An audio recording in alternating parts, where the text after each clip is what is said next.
जय हिंद, जय भारत। भाइयों और बहनों, लाइव हो रहा हूं आपके बीच फिर से। कल आप लोगों के बीच में आया था और मैं जानता हूं भारत के हर कोने कोने में आज लोगों में एक बहुत रोष है, एक दर्द है। सबके सीने में एक दर्द है। जो ये बीता है, जो चीन ने हमारे साथ किया है, हमारी शहादत बेकार नहीं जाने देंगे। सबसे पहले तो मैं बोलना चाहूंगा उन वीर महान सैनिकों के परिवार को, धन्य है आप धन्य हैं। माताओं, आप धन्य, आपने क्या वीर पैदा किया है। आपने अमर वीरों को जन्म दिया। इतिहास के सुनहरे अक्षरों में उनका नाम तो अवश्य लिखा जाएगा। हमारे दिल में, हमारे मस्तिष्क में, संपूर्ण ब्रह्मांड में आज उनका नाम अंकित हो चुका। अंतरिक्ष तक आज उनकी आवाज है। मैं जानता हूं ये बहुत ही कष्ट का विषय है। आज वो हमें छोड़ के चले गए। हमारी सुरक्षा के लिए उन्होंने अपने प्राणों की आहुति भी दे दी। बहुत दर्द है और मैं समझता हूं कल मैं भावना में बहा और आज भी बह ही रहा हूं, क्योंकि भावना ही तो जीवन है। आखिर हम एक दूसरे से जो प्रेम करते हैं वो क्या है? एक भावना ही तो अपने देश के प्रति। क्यों उन्होंने अपने प्राणों का त्याग कर दिया? एक प्रेम ही तो था उन्हें अपने देश के लिए, अपने देशवासियों के लिए। हमारे वीर सैनिक, हमारे वीर फोर्स के लोग दिन और रात नहीं देखते हैं।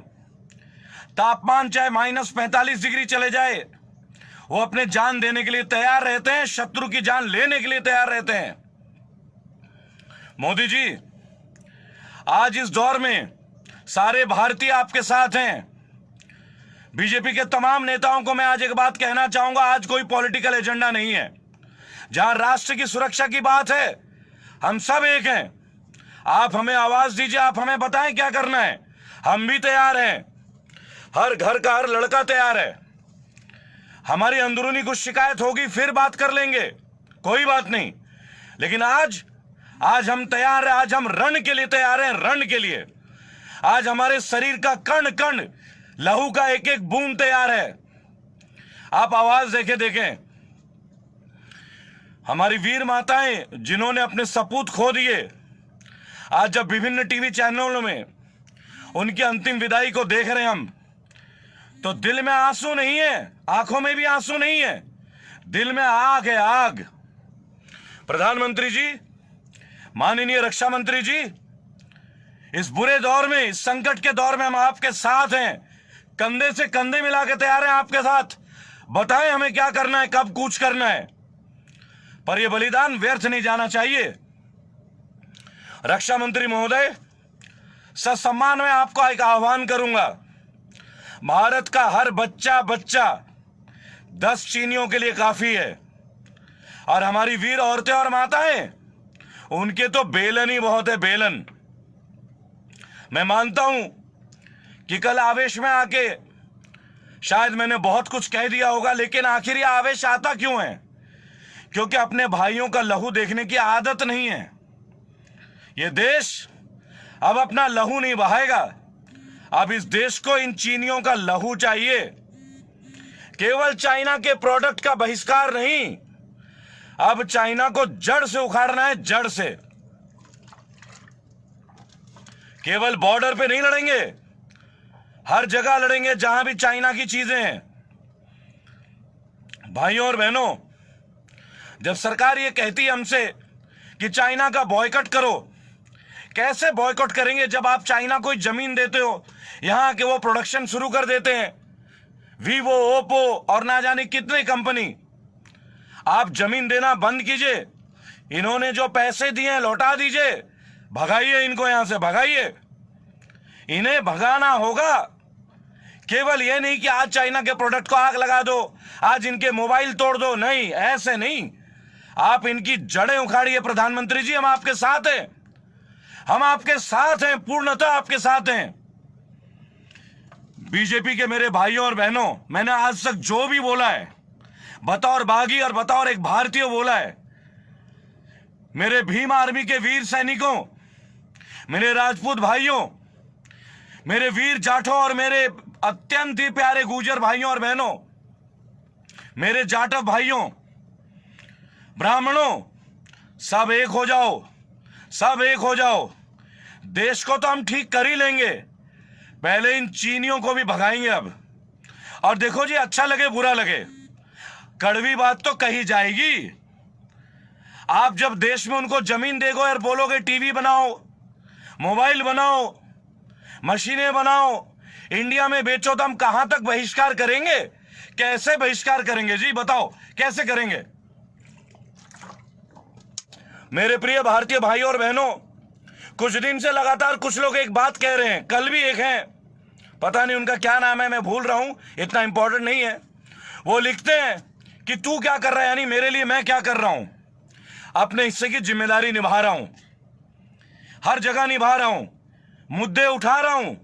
और अगर आप ये कहते हो कि केवल मुद्दे उठाता हूं और मुझे समाधान नहीं आता, अरे मंच पे आ रहा हूं ना भाई, समाधान भी बताऊंगा, बता तो रहा हूं।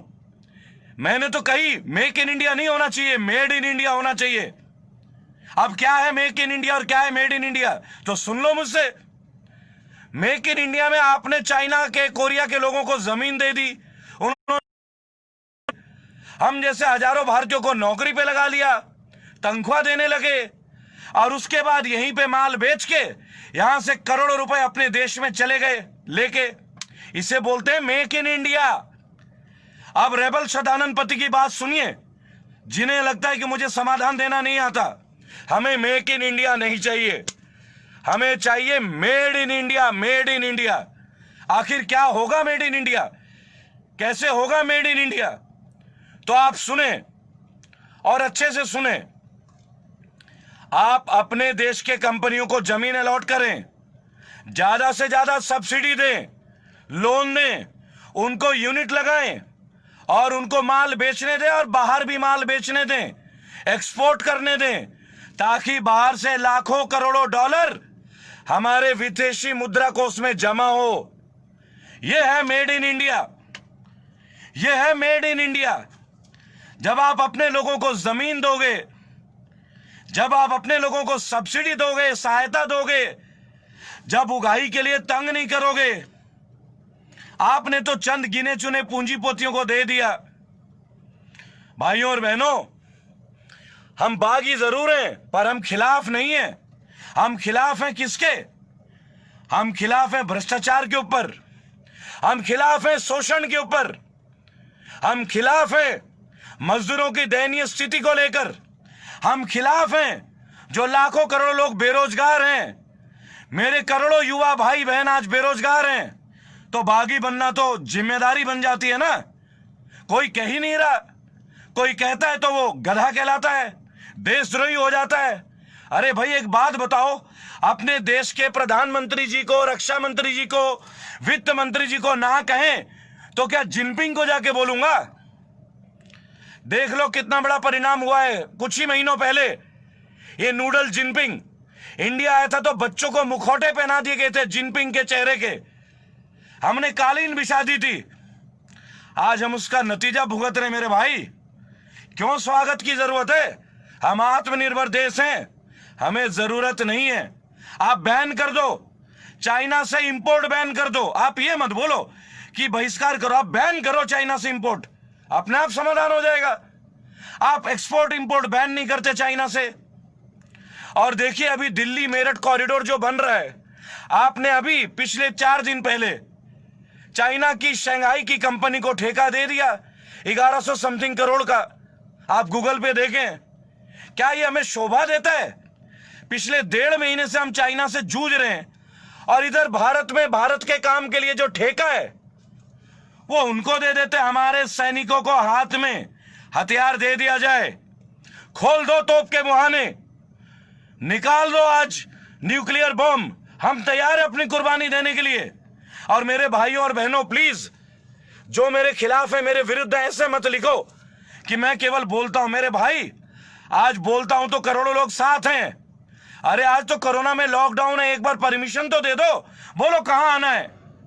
मैं तो जा रहा हूं, मथुरा जा रहा हूं, हर जगह जा रहा हूं, फिर भी अगर आपको दिखाई नहीं देता कि मैं मेहनत कर रहा हूं तो अपनी गर्दन काट के थाली में दे दूं क्या आपको? अरे मेरे भाई, मैंने कभी गालियां नहीं निकाली, कभी अपशब्द नहीं कहे, मैंने कभी बुरे शब्दों का प्रयोग नहीं किया। आप एक बात तो सोचें कि क्या कर रहे हैं आप सोचें इस बात को एक बार। मेरे भाई, मैं किसी नेता के खिलाफ नहीं हूं, मैं माननीय प्रधानमंत्री मोदी जी के खिलाफ नहीं हूं, मैं बैड गवर्नेंस के खिलाफ हूं। हमारा देश पिछले कुछ महीनों से हिंदू मुसलमान करके लड़ रहा है। आपको पता है ये शरारती तत्व कौन है? आज माइनॉरिटीज के दिल में डर है। कौन है ये माइनॉरिटीज?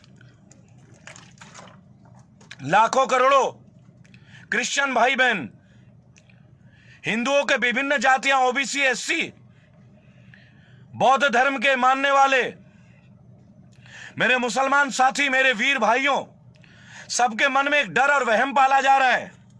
हिंदुओं को बताया जा रहा है कि मुसलमान से डर है। आप एक बात सोचे, अपने भाइयों से हमें डर होगा क्या?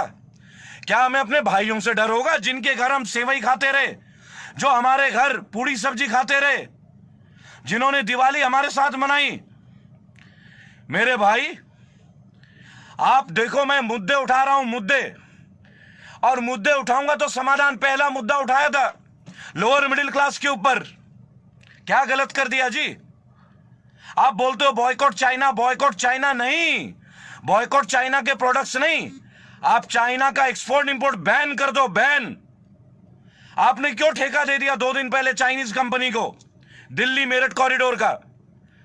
क्या जवाब मिलेगा मुझे? भाई मोदी भक्तों, मेरे भाइयों और बहनों, आप बताओ, मैं क्या सवाल गलत पूछ रहा हूं? आप बताओ, क्यों दिया गया ये ठेका शंघाई की कंपनी को? आप सोचो इस बात को एक बार। आज विश्व भर में पेट्रोल की कीमत औंधे मुंह गिर गई है। पिछले 1 हफ्ते में 3 बार पेट्रोल का दाम बढ़ गया, 9 रुपए, 4 रुपए, आज भी 55 पैसे और बढ़ा दिए गए। अरे मेरे भाइयों, आप पूछो, आप पेट्रोल मंत्री से पूछो, आप पेट्रोलियम मिनिस्ट्री से पूछो, पेट्रोल के दाम क्यों बढ़ा रहे हैं, जबकि वैश्विक तौर पे हर जगह पेट्रोल औंधे मुंह गिरा हुआ है। देखो मेरे भाइयों और बहनों, मुझे गाली देने से कुछ नहीं होगा, मैं रुकने वाला नहीं हूं। और देखो एक बात और है, आज इस दौर में मैं भी प्रधानमंत्री के साथ खड़ा हूं, रक्षा मंत्री जी के साथ खड़ा हूं, क्योंकि चाइना से तभी लड़ेंगे जब सब एक हैं, लेकिन जो हमारे देश के अंदरूनी मसले हैं उन्हें भी निपटाएंगे। जो लाखों करोड़ों भाई बहन मजदूर आज सड़कों पे, उनकी समस्या को एड्रेस करूंगा, समाधान भी बताऊंगा। जो आप बोलते हो ना कि मैं क्या करता हूं, मैं क्या करता हूं, अरे समाधान अभी तो बताया, मेक इन इंडिया और मेड इन इंडिया का। पूछो मेरे से समाधान। गालियां मत दो, गंदी गंदी गालियां मत दो मेरे और मेरे परिवार के लिए। मेरे परिवार ने तुम्हारा क्या बिगाड़ा है? मैंने तुम्हारा क्या बिगाड़ा है? बताओ। मैं तो आवाज उठा रहा हूं। भाइयों और बहनों, आज इस मंच के माध्यम से आपको बताना चाहूंगा कि कल मेरा YouTube में एक वीडियो आएगा, PMC, Punjab and Maharashtra cooperative bank घोटाला, Punjab and Maharashtra cooperative bank घोटाला। 24 सितंबर 2019 को जब ये बैंक बंद कर दिया गया था, जब खातेदारों को अपने पैसे निकालने के लिए मना कर दिया गया था, लाखों खातेदार सड़कों में आ गए, लाखों खातेदार। और आज 9 महीने से ऊपर हो गए, 22 जून का टाइम माना गया, पहले 6 महीने फिर 3 महीने कि हम इसको सॉल्यूशन कर देंगे। मैं बताना चाहूंगा, Punjab and Maharashtra corporation bank के जो लोग हैं, इनमें 28 लोग ने अपनी कुर्बानी दे दी। किसी का हार्ट अटैक, किसी का डिप्रेशन में मौत आ गई। मैं बताना चाहूंगा संजय गुलाटी जी, जिन्होंने जेट एयरवेज से अपनी नौकरी गंवा दी थी, उनके बेटे को, मेंटली चैलेंज बेटा है उनका, दिव्य शक्ति के हैं, वो अपने पैसों से अपने बच्चों का इलाज नहीं कर पा रहे थे क्योंकि उनका पैसा बैंक में सील हो गया और वो अपने प्राणों की आहुति दे बैठे। अशोक जी, हरचरण जी, निवेदिता जी, एंड्रयू लोबो जी और ना जाने कितने लोग हैं जो शहीद हो गए, जो मर गए, अपने ही खातों से अपना पैसे नहीं निकाल पा रहे हैं।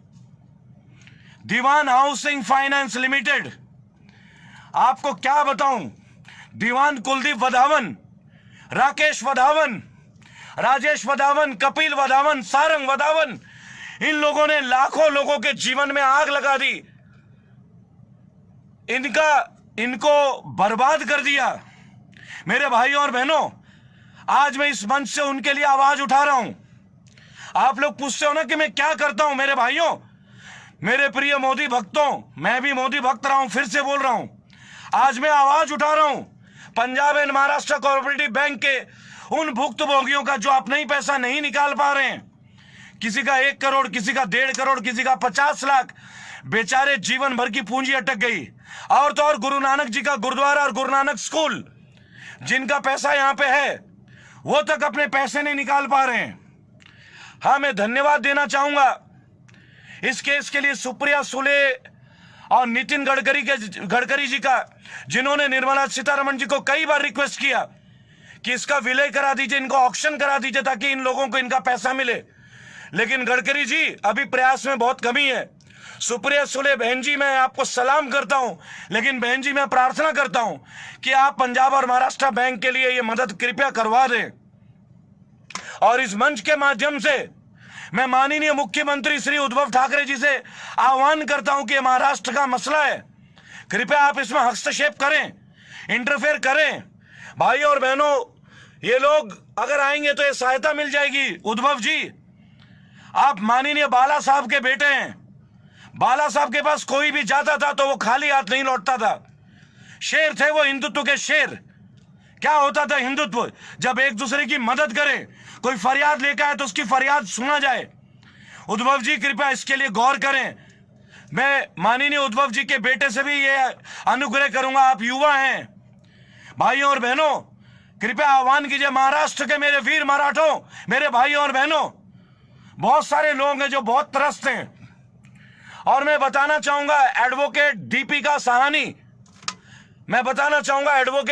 साहनी, जो कि Punjab and Maharashtra corporation bank के share holder and account holder forum के वकील हैं। मैडम, मैं सलाम करता हूं आपको दीपिका जी, आपने इनके लिए आवाज उठाई। इस मंच के माध्यम से दीपिका साहना जी, एडवोकेट साहिबा, आपको मैं सैल्यूट करता हूं। भाइयों और बहनों, कल यूट्यूब में जो मेरा वीडियो आएगा आप उसे देखेंगे। कल मैं विभिन्न लोगों के नाम दूंगा, उन विकलांगों का जो विकलांग हैं, अपने पैसे नहीं ले पा रहे हैं।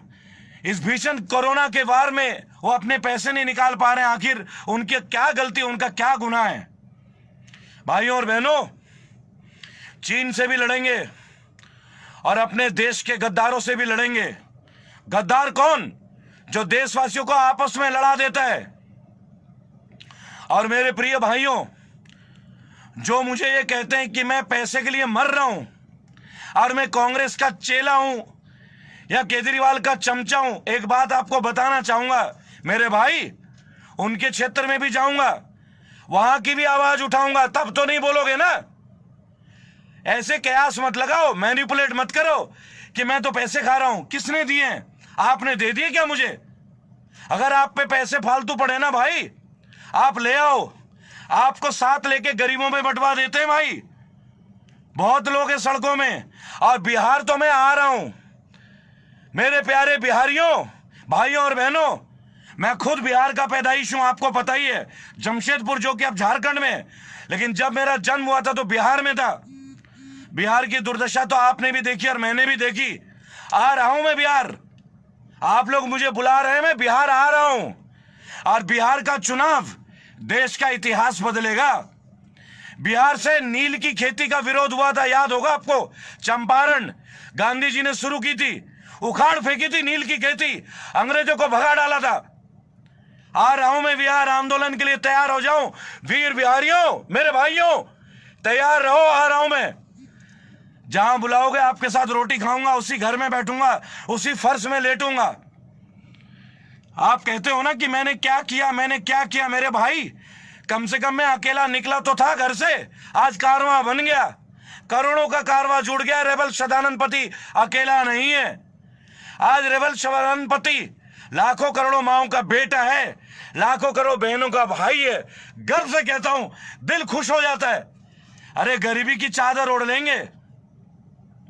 माँ बाप का प्यार चाहिए जी, बहनों का दुलार चाहिए। मेरे छोटे अनुज, तुम्हारा प्रेम चाहिए, तुम्हारा हौसला चाहिए। और मेरे ज्येष्ठ भ्राता भाइयों और बहनों, आप लोगों का आशीर्वाद चाहिए। आ रहा हूं बिहार, और कल मेरा वीडियो अवश्य देखें। पंजाब एंड महाराष्ट्र के जो घोटाले हैं, इस वाधवान परिवार ने जो किया है, उसका दृश्य आपके सामने लाऊंगा, डेटा और स्टैट्स के साथ आऊंगा। वैसे भी मैं बगैर डेटा के बात नहीं करता। और आप कहते हो ना कि चैनल में आने के लिए मैं मर रहा हूं, मुझे नहीं चाहिए। टीवी चैनलों में आने के लिए मैं कोई आतुर नहीं हूं। मेरे लिए तो यूट्यूब और फेसबुक ही बहुत है। अरे चैनल तो बिक गए, आपने देखा नहीं? चैनल की एक वक्ता कहती है कि आर्मी की गलती है। उसे बताओ कि आर्मी क्या होता है। वो कहते हैं मोदी जी थोड़ी जाएंगे, ये तो आर्मी का काम है। माननीय मोदी जी, परम पूजनीय प्रधानमंत्री जी, सर आंखों पे बिठा के रखूंगा, ये बलिदान व्यर्थ नहीं जाना चाहिए। ये सर के बदले 50 सर चाहिए आपको। अगर इनसे बैठ के वार्ता करनी है कीजिए, लेकिन पहले खून का बदले खून, हाथ के बदले हाथ, आंख के बदले आंख। भाइयों और बहनों, मेरा हौसला बढ़ाइए, आप लोग अपना आशीर्वाद देते रहिए। और मैं बिहार आ रहा हूं, बिहार आ रहा हूं, मैं आ रहा हूं, सबसे मिलूंगा, सभी से मिलूंगा, तेजस्वी भाई से भी मिलूंगा, जनता दल सेक्युलर से भी मिलूंगा, जीतन राम मांझी से भी मिलूंगा, हर एक से मिलूंगा, हर एक से। भाई बीजेपी वाले मिलना चाहे तो बुलाए ना, मैं बीजेपी वालों से भी मिलना चाहता हूं। अरे मैं तो आपके गढ़ में जाता रहता हूं, मैं तो हेमा मालिनी जी के गढ़ में चला गया, मैं तो डॉक्टर महेश शर्मा के गढ़ में चला गया। कहां भागता हूं मैं तो जाता हूं। आप मुझे बुलाओ, आप मुझे बीजेपी के हेडक्वार्टर में बुलाओ, मैं वहां अकेला खड़ा होकर बताऊंगा जो दिक्कत है, जो दर्द है, जो समस्या है, मैं वहां भी बताऊंगा, खुल के बोलूंगा। ये मत सोचो मैं किसी पार्टी का चमचा, मेरा कोई पॉलिटिकल एजेंडा नहीं है। हाँ, मैं सभी पॉलिटिकल के लोगों से मिलूंगा नहीं तो जानूंगा कैसे? आखिर खबर तो पॉलिटिकल लोगों को ही होती है ना, एक दूसरे की कमजोरी की। आम जनता तो बेवकूफ बनाई जाती है, हम लोगों को तो बेवकूफ बना देते हो ना आप लोग सब मिलके। भाई और बहनों, महाराष्ट्र के वीर मराठों, कल PMC, Punjab and Maharashtra cooperative bank का सारा पोल खोलूंगा, सारा पोल। और उसके बाद आप देखते रहिए, हर समस्या को उठाऊंगा, समाधान बताऊंगा। और अब तो लोगों के बीच खड़ा हूं। और जो लोग ये कह रहे हैं ना कि मैंने किसका समाधान कर दिया, कुछ बैंक वालों ने बहुत धमकाया था अभी मेरे भाइयों बहनों को, निजी तौर पे उनको फोन किया है, दोबारा आज तक। धन्यवाद भाइयों और बहनों।